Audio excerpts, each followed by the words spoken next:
Goed dat je luistert naar een nieuwe aflevering van Paul de Vries vanuit de podcaststudio in Ede met de missie de online automotive beter te maken. Dit doet Paul met de volgende partners met dezelfde missie.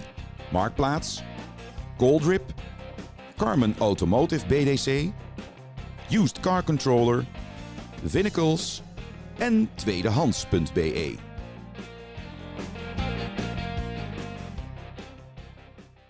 Thank you, Paul. I appreciate it. Thank you. Please don't clap yet. I haven't started, so you may not know what you're getting into. And my Dutch is good enough that I heard some of his lies. So it was 515 million. First of all, thank you to the speakers who I've been around for the last few days in this wonderful country in Belgium. Sorry, I had to go there. But this is not my first time in the Netherlands, and we always enjoy coming here. The hospitality of the people are absolutely amazing. So thank you. Paul, thank you for organizing this. Always a wonderful event. And then finally to DCDW. So before we start, would everybody do me a favor? I'd like to honor you for investing your time today and coming here. If you'd all stand up for me, please. Thank you. Just want to honor you. And in doing that, I'd like to start with anybody that's been in the car business, automotive industry for less than 15 years, please sit down. The rest remain standing. Excellent, very good. Those that have been in the car business for under 20 years, please have a seat. The rest of you remain standing. Anybody that's been in the car business less than 25 years, please have a seat. The rest remain standing. I will not go any further because I understand that we never ask ladies how old they are. But this is my 30th year in the car business, so congratulations. In the United States, we build statues of you, so thank you. 30 years, I'm telling you, this is my 30th year, and I feel like I just started selling cars last week, which is probably about the same amount of knowledge that I have. So today's presentation, the good news is Paul allowed me 4 hours. I'm only going to take 2 hours. The first hour and a half is all about me because I'm an American, and that's the most important thing. No, I'm kidding. I want to talk a little bit today about some of the challenges that we have in our industry. We already talked a little bit about, Paul mentioned a little bit about me. I worked on the retail side for a little under 10 years, all the way up to general manager and running dealerships. I then transferred over to the vendor side and was very fortunate to be a part of a team that we did a startup. We didn't know what a startup was, but in 2001, a small company called eLead. It was a CRM. We built that company up to transact to CDK in September of 2018. I was asked to stay on for 2 years as their global sales and marketing for Enable Labs, et cetera. At the end of that, I left. I retired. It was fabulous. And then I had some good friends ask me to come back to help them kind of redo this with another company called DealerOn, which is a website digital company in the States, North America. We're also the largest provider in Mexico. Brazil, we have about 6,000 dealerships right now, and we've now diversified into some other spaces. So anyway, enough about me and all that good stuff. What I really want to talk about today is kind of these disruptive, what I call 4 disruptive mega trends that I believe are in the future. Now, let me first acknowledge this. There are differences between the States and Europe, for sure. You all do a lot of things way better than we do. And there's a lot of things we don't do well. We make up for that with a lot of volume, right? I'm going to mention the world's largest Ford dealer at the end of this presentation, and they did 26,000 vehicles last year, one store, right? And the Toyota store that is less than 15 miles from there is the number one Toyota store in the world, Longo Toyota. They did 27,000 vehicles 1 year. So you're talking almost 60,000 vehicles within 15 miles in 2 dealerships. So just puts it into context. That's not a big American Texas. Well, we're big and bad. That's just, I wanted to put that into context a little bit when we talk about some of those differences that I understand. So let's talk about the supply chain. This happened everywhere, right? We all felt this. We all had this. We had chip shortages. Then we had inventory shortages. That led to everything else that we dealt with. And then all of a sudden, during the same time, we have COVID. And oh my gosh, some of the best years in the automotive industry. I mean, in America, you don't have these things here. I somewhat joke, but it's this little box where you drive up to in your automobile and you look into it and you go, "I'd like a burger and some French fries, please." And then you drive around to this other window where they throw a burger and fries at you, and that's called a drive-through. That's how it was selling cars in the United States for the last 2.5 years. People walked up to the dealership, and basically the salesperson said, "Would you like fries with that car, sir? And oh, by the way, I'm going to charge you $10,000 to $15,000 more than the MSRP. Oh, you don't like it? Are you buying? Are you flying? Have a nice day." Right? Sold every car we could get our hands on before they even came into the lot. It was the Wild West. It was beautiful. It was the 3 years I'd look for in the 30 I'd been in this business. The other 27, it was beat down city, right? That's not enough. I need more for my trade. You need to discount the car. I'll be back later, right? All that stuff. This was, if you be back, there'll be no car. I got 5 more behind it, right? It was really wonderful. So I'm glad we enjoyed that. But the problem is that created a lot of other problems that are coming down the road. I'll get to those in a bit. We know global car sales certainly were very strong, even though there weren't as many cars. We've got worldwide adoption of EV, electric vehicles. You guys are so far ahead of us in where that's at. Anybody know the percentage of total vehicles out of the U.S. sold last year, just in U.S. sales, were EVs? It's not a test question. This is not a car deal. First one talks loses. Very good guess. Just a little less than that, right at about 3% of all car sales in the U.S. were in EV or hybrid last year, right? And I just talked about 2 dealerships doing the 60,000 cars. It is very, very small. My beautiful wife in the back, we drove across the United States about 2 months ago, from Florida all the way to Seattle, between our 2 houses. That's 4,500 kilometers, to put that in perspective for you guys. We did that in a Jeep with 2 dogs, and we did it in 4 days. She's still not talking to me. The dogs are. Thank you for all your patience. What was interesting about that trip was there's a road, an interstate. Think of it as A1 or one of the interstates here, and it's I-90. And I-90 goes 1,500 miles or 2,300 kilometers straight. There's not a bend. It's straight. It's across Idaho, Washington, Idaho, Montana, South Dakota. About half the country. One way, straight. You go to sleep without autopilot, the car's still going.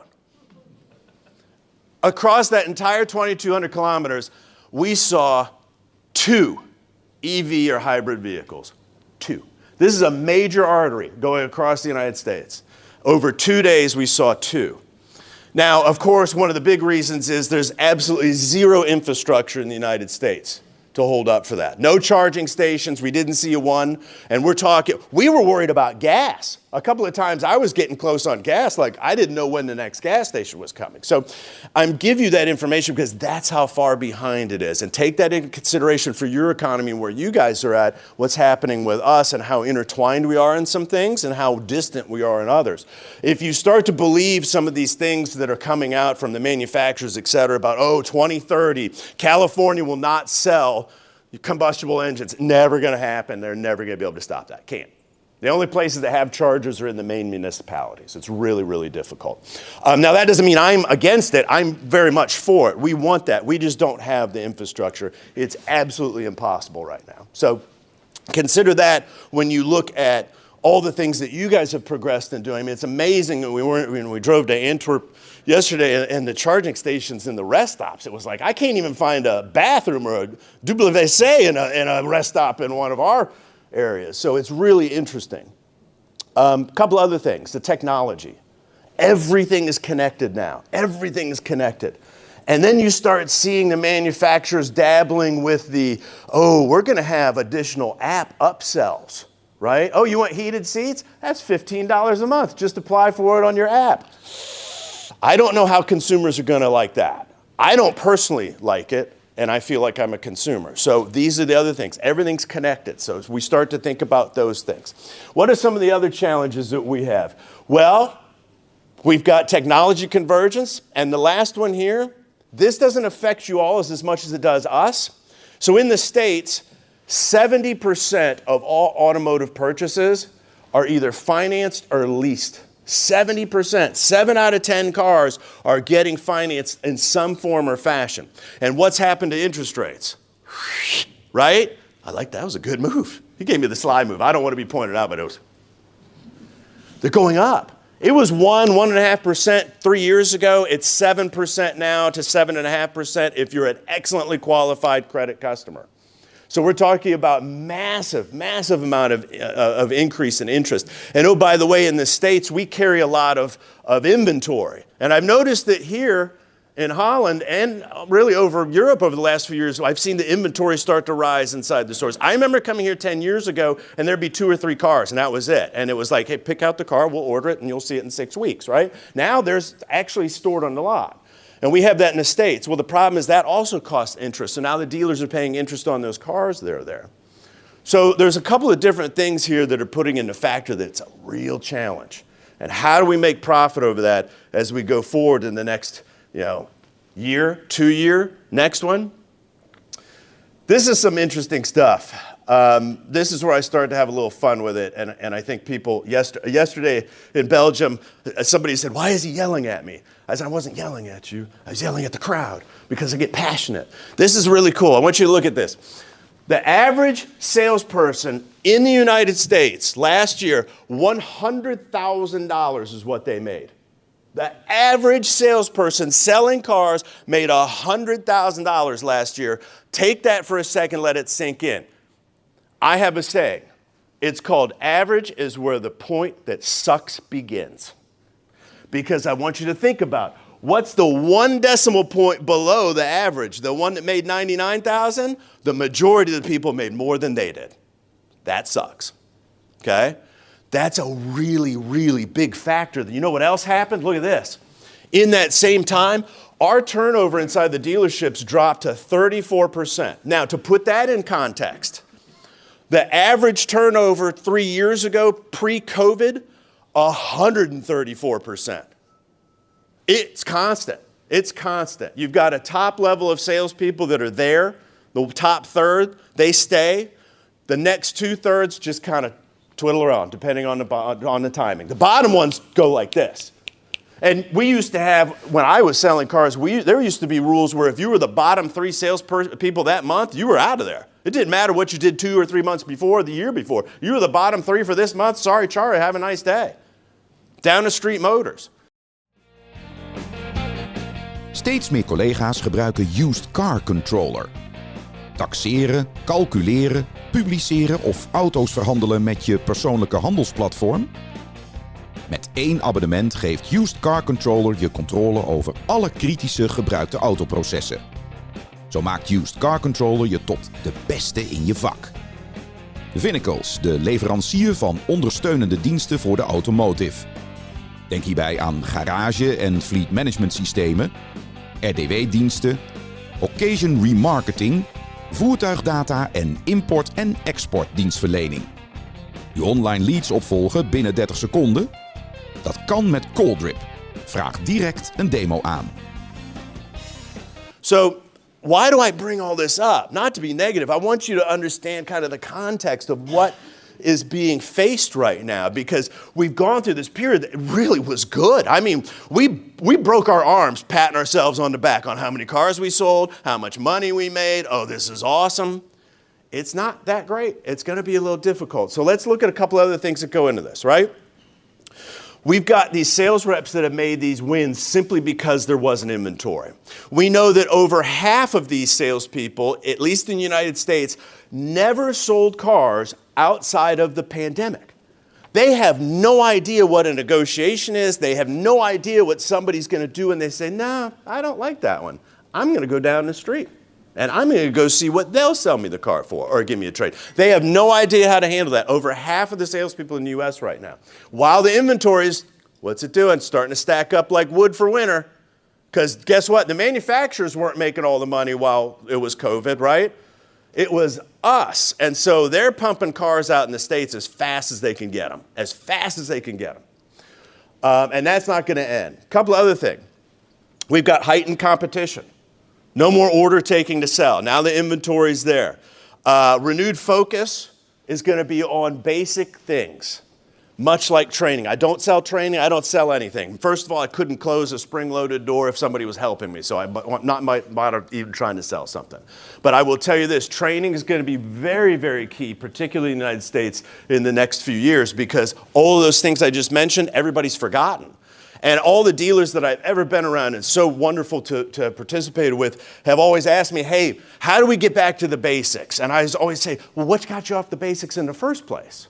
And it's always success, because then we forget about what we do. Tony Robbins has a really great quick pyramid of how success works. So bear with me for 2 seconds. It's about 5 steps. First of all, we have this realization we have a problem. Right? All of a sudden, we got a problem. Salesperson A sucks. Salesperson B is not so bad. Salesperson C, I don't even know if he's still alive. I hadn't seen him in 2 days. Right? All right, we got a problem.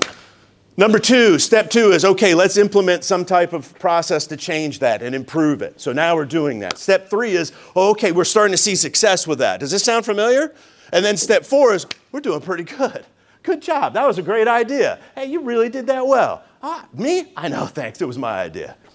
Step 5 is things start to fall apart again because we're step back watching what's happening. Guess what step 6 is? Right back to 1. We have a problem. Okay? That's the evolution of issues. So getting off the basics caused that, and we've got a big piece of that right now. Let me add another feature set to it, at least in the States. We've not encountered this before.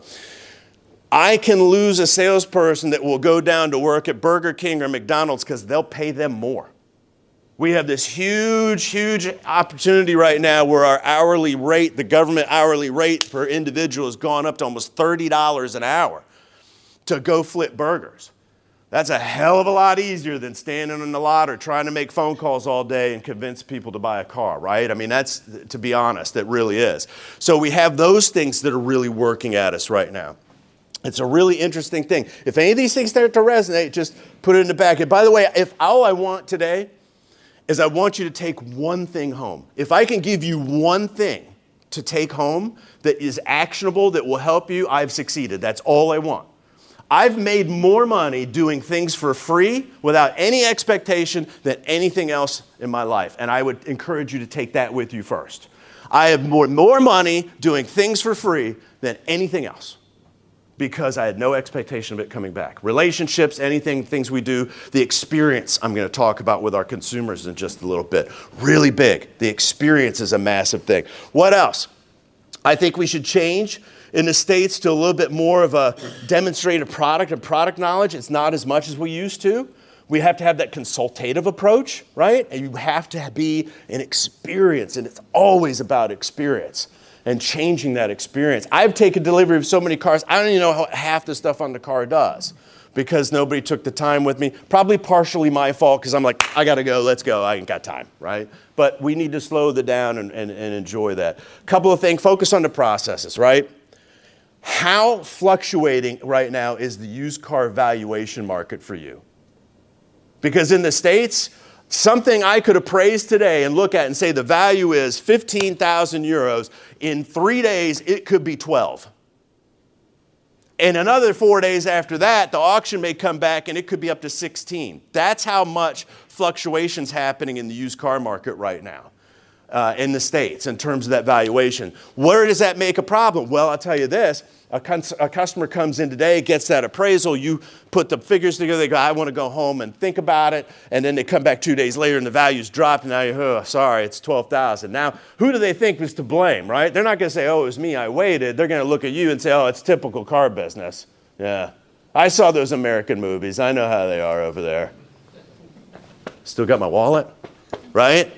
So be cognizant of that. We need to train people on that, and it's really all about communication. I believe in 3 things. Clear, concise, and consistent. Clear, concise, and consistent. And everything you do should be clear, concise, and consistent. This is how you overcome problems. This is how you avoid problems. This is how you have a successful dealership. Let me give you some examples. Inside of your store right now, I am willing to bet the money in my pocket that if I asked 10 people inside of that dealership what the sales process was, I'd get at least 3 different versions. Would you agree? That's sad, right? That's sad. That should be the most consistent thing that we have, which is what is the process inside of our store? What is that process?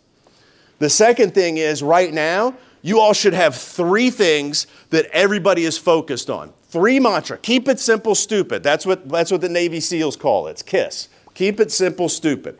Don't make these elaborate plans that nobody could do. Let me give you an example. So in my last world, we had programmers, we had salespeople, and we had support people. That's it. Those are the 3 jobs that we had inside of a 1,500-person company. And my rule number 1 as an owner in that company was you needed to do 2 of those jobs. If you were selling, you needed to retain. If you were retaining, you needed to sell. And if you were a programmer, you were retaining. Does that make sense? Everybody should have a piece of that pie. Inside of the dealership, you should have the exact same thing. You have service technicians, right? That's money, number 1. Sales, number 2. And retention, number 3. You have to have those 3, nothing else. Can we agree those 3, if you're doing at 100% optimal, you don't have to worry about too much else. Agreed? Those 3. Your dealership should also have everybody doing 2 of those 3 jobs. If I'm a service person, I'm retaining. If I'm a salesperson, I'm retaining, right? Make sense? I'll give you another quick freebie. Does anybody still have an actual live person, male, female, any of the other, as a receptionist answering inbound phone calls during the day? Show of hands, anybody? Okay, thank you, appreciate it. In my dealership, what I did is I actually spiffed my receptionist a dollar amount for every car that was sold every month, right? If we sold 200 cars, they got $2 per car. It was $400. Not a lot of money. You spend more money right now on helium in balloons to get people to come in on Saturday, right? Or mystery meat to keep your salespeople there for lunch, right? Oh, don't go order the mortgage work. Look at that, right? So the point is what? That $400 didn't mean a whole lot, but to that receptionist, it meant the world. And guess who's now invested in selling a car as well? You'd be amazed at when you change that thinking and that philosophy and you get an entire organization going in one direction, what you can achieve without having to do all the rest. It's just a mindset. It's all about a mindset. A couple of other things. Don't skip the steps. We're still doing that. I think we cut to the chase on some of those things. Focus on agility and make sure that everybody can handle the high pressure. You know, it's really tough. A couple other things. We know post-pandemic shifts. I talked about inflation. More consumers are working from home. In the States, we have this really fancy word called digital retailing. I think it's online purchasing here. Think Amazon experience. We're like number 2 in the world for Amazon orders. We love it. We love it. I mean, it's like Christmas every day at an American household because there's just boxes of Amazon crap sitting outside of it. We waste more fuel and boxes than anybody in the world because we could just sit there, literally, and just sit there and go, doot, doot, doot, doot, and that same day stuff shows up. It's magical. I live on an island north of Seattle, almost to Canada. You can only get there by ferry or float plane.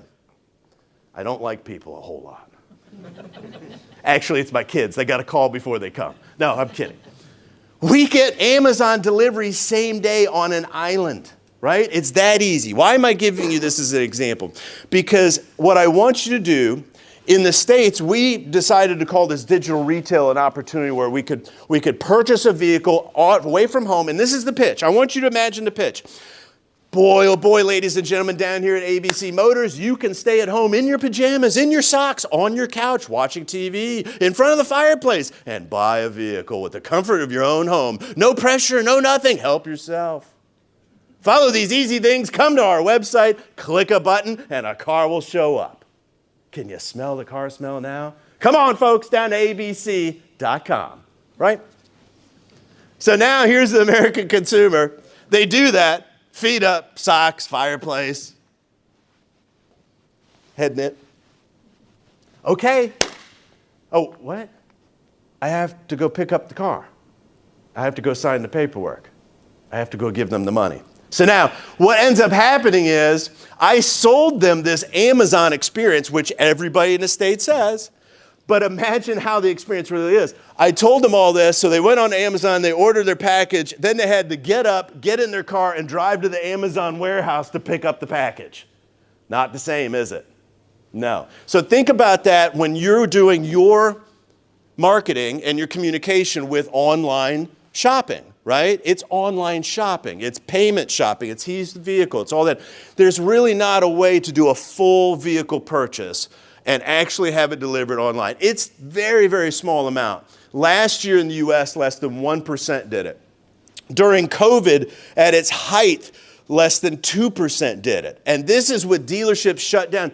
What we proved during COVID in the States is people love to come into the dealership because they were banging down the doors even when things were closed. Again, I love the thought and the conceptual piece of online shopping, but let's put it in the contextual piece that it is, which is online payment and inventory shopping, okay? So just make sure your expectations are set the right way. That's a huge thing. Dank u wel voor het luisteren naar de DCDW-podcast van Paul de Vries met de missie om de online automotive beter te maken. Vond u deze podcast interessant? Abonneer dan meteen via Spotify, Soundcloud of iTunes. En deel deze podcast via LinkedIn met uw netwerk. De DCDW-podcast van Paul de Vries wordt mede mogelijk gemaakt door de volgende partners: Marktplaats, Goldrip, Carmen Automotive BDC, Used Car Controller, Vinnacles en tweedehands.be.